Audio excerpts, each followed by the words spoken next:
Bro, there's no way I'm finishing the salad. It's like we got the Tarek this game, chat. Every game I've lost today has been versus this fucking guy and his Tarek. Broken ass champ. Why'd you make all the old videos on your old channel public again? Because a few months ago I was contacted by representatives from an organization. And they wanted to manage that channel. And they were going to take care of uploading everything. And they would like bring me connections and everything. And then they said, never mind, you're toxic. And then they quit plans with me after they told me it was guaranteed. Shit happens. What can you do? In live chat, things happen. It is what it is. Right.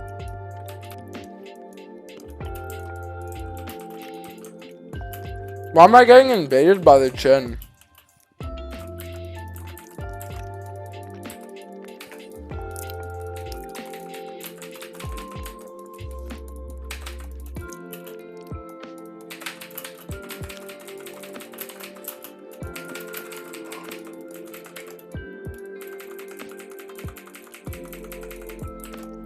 Use your W.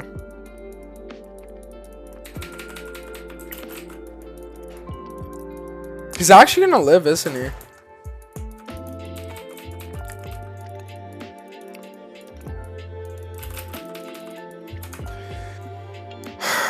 He lives, I die. What if I just said it's fine? You can't always say it is what it is. Sometimes you gotta get depressed. And what do you think happened to me from the months of February through May? What do you think my mental state was? I say it is what it is now because I didn't say it is what it is a few months back. Okay, I'll only eat the cucumbers and tomatoes and I'm done with the salad. I'm not eating the rest of the leaves, bro. We could look for 3-man dive mid, but I think it reset. Nope.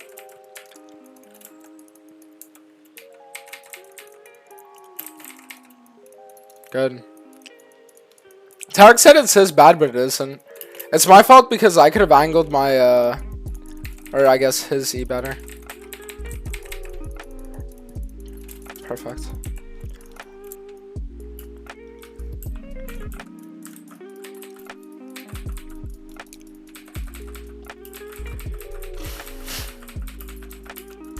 Perfect.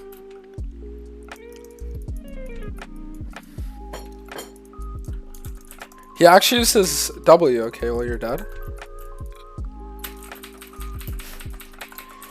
Okay.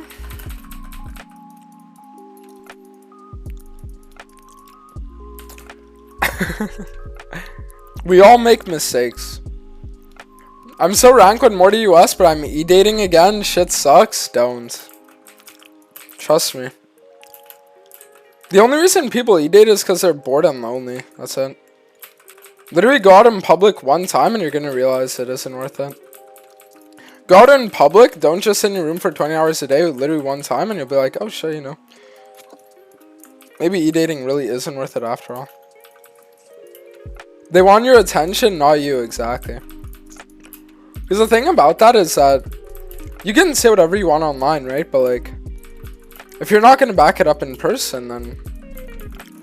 And that's why the thing about E-dating is it's just like anyone can say whatever they want online, but like it's like I'll give you guys an example. I know guys who they've been with their girlfriends a year and they've never met the girl's parents, right? And it's like that's how you know that they don't take it seriously. You know what I mean? Same shit with online stuff. Okay.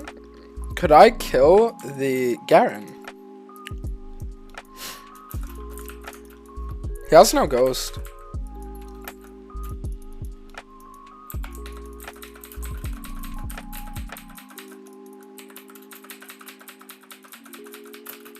Perfect.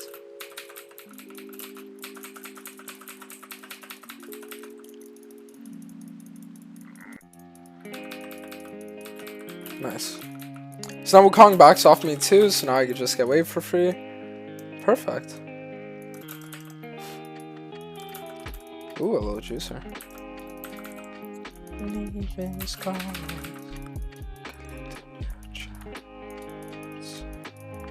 Also, think about the kind of people who e-date. Well, see, that's the problem with e-dating a lot of the time, is that one or both of the people, at least one or both of the people, are going to have nothing going for them. They're going to be no school, they're going to be like no work, they're going to be like just withering away in their room. One or both of them. So it's like, why would you sit there and assume that burden if you're not that one? How do you talk to people when people are mean and all they do is reject? I feel like since COVID, people forget how to socialize. Because they're looking in the wrong places, right? Like, if you go up to people at school or, like, friends of friends, like, my brother has been with, let's say, like, 100 girls, right? Never dated any of them. And now he's talking to a girl that he'll probably end up dating. And, like, her, for example, he met because it was, like, a friend of a friend. A friend of his friend's girlfriend, you know?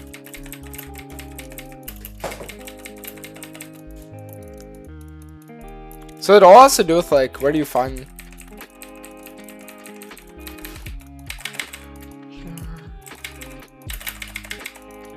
Nice.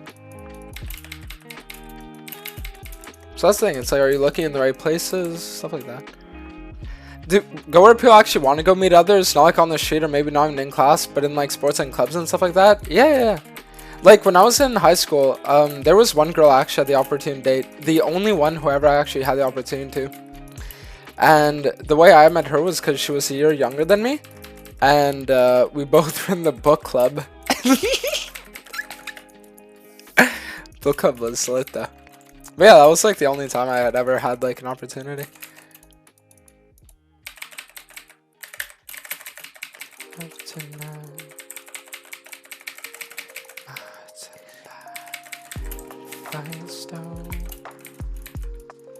But the thing about her, I mean, she was cool. The thing about her though is just I never like actually showed interest in her. So then she like fucked off. Me and my GF are in a long distance relationship for 3 years and it's so exhausting. I know, bro. I did that shit for fucking 2 months, never doing it again. No, I'm telling you, long distance is so fucking trash. So fucking trash. But it's like, that's not to say it doesn't work. I have a friend, Diego, and this guy, he's been with his girlfriend, no cancer. They were both from Panama, right? And then he moves to Quebec, and she stays in Panama. And they've been together like 7 years, and she recently moved to Quebec as well to like be with him. So it's not to say long distance doesn't work, but it's extremely cancer. Extremely cancer. And it's like you're telling me you can't find a girl in your area who's like as good, if not better, than someone you're talking to online. Come on. Imagine dating someone that turns out to be a 50-year-old man getting turned on with your messages. That happened to me. That was during my first ever relationship. I'm being dead serious. 2 years ago. Dude, I swear it's every summer some cancer thing happens. First summer I started streaming. That was when I got catfished for a month by a guy who was pretending to be a girl. And then my second summer of streaming, that's when I was with like my first, I guess, like girlfriend doing that cringe like e-dating shit. And then this summer, again with like the long distance shit, like I need to stop getting lonely in fucking summer, bro. Seriously. Next summer, I'm gonna like chain myself to fucking like outside so that I don't have to do that shit again.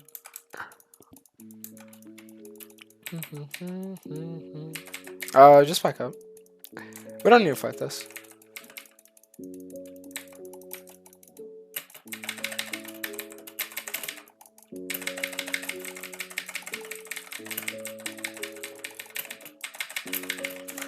So unfortunate. But getting catfish is like a skill issue? No, because the thing about the person catfishing me the first year was that they genuinely sent me like hundreds of like gifted subs, thousands of dollars worth of donations, right? Like we would talk every night and they would have like a female voice, which I later found out was a voice changer. They had a friend who like vouched for everything they said, but I later realized that friend was just them on an alt account. It's like, it's not just like a haha, you didn't ask for proof picture. It's like there's so much more that goes into it. Got $1,000 off it. That's not too shabby of an experience. I mean, it was that's the thing, is because, so the story was, after I found out it was a catfish, right? I found out who the actual person catfishing me was. Like, I found out who they really were.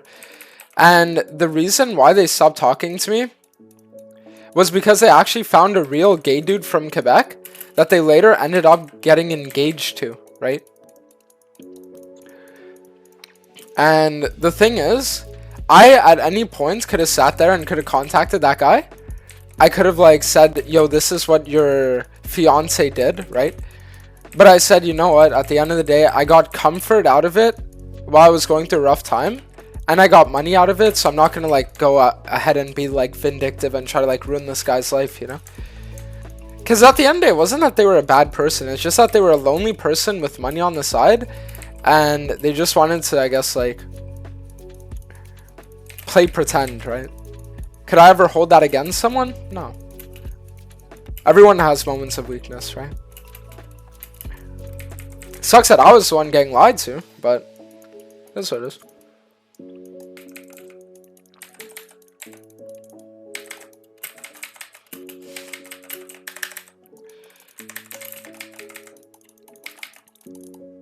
Nice. Believe it or not, but I actually walked into the Silas C. You know what they say? Wear 2 condoms for revenge. I've honestly never heard that saying in my entire life. I'm gonna be honest with you.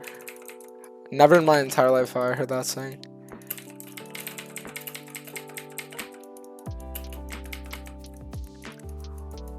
Lol, you're a cuck. Am I? I don't think so. You know, that was the weirdest thing. A guy commented on my TikTok, right? And he said, haha, bro, you're a cuck. And I was like, am I though? You saw a comment too? Yeah, people are just weird. They just use any kind of like buzz term they use to insult people. It's like how an 18-year-old guy is going to be dating a 16-year-old girl and people are calling him a pedophile, right? They just call people by buzzwords to insult them, like okay, say what you want. Twitch chatter says something they don't know the meaning of. It's because the problem is that 14, 15-year-olds who find like messaging girls on Tinder, haha, suck my dick, funny, right? So like the thing about it is they're gonna sit there and they're gonna just like be cringing hands, right? If you're gonna get in drama with their favorite streamer. That's how it is. That's all it is. Alright, we'll do one more game. It doesn't make you a cuck, but it wasn't to date someone who has a past of cheating on their boyfriends. The only boyfriend I was aware that they had cheated on was their ex-boyfriend, and they told me the reason for it is because their ex had cheated on them first. That was the story I was given, and it's only after I ended up breaking up with that individual that I ended up coming to realize through a lot of people messaging me that they've been doing shit like this for years with every boyfriend they've ever had, right? Had I known it was that extensive, I never would have dated them to begin with.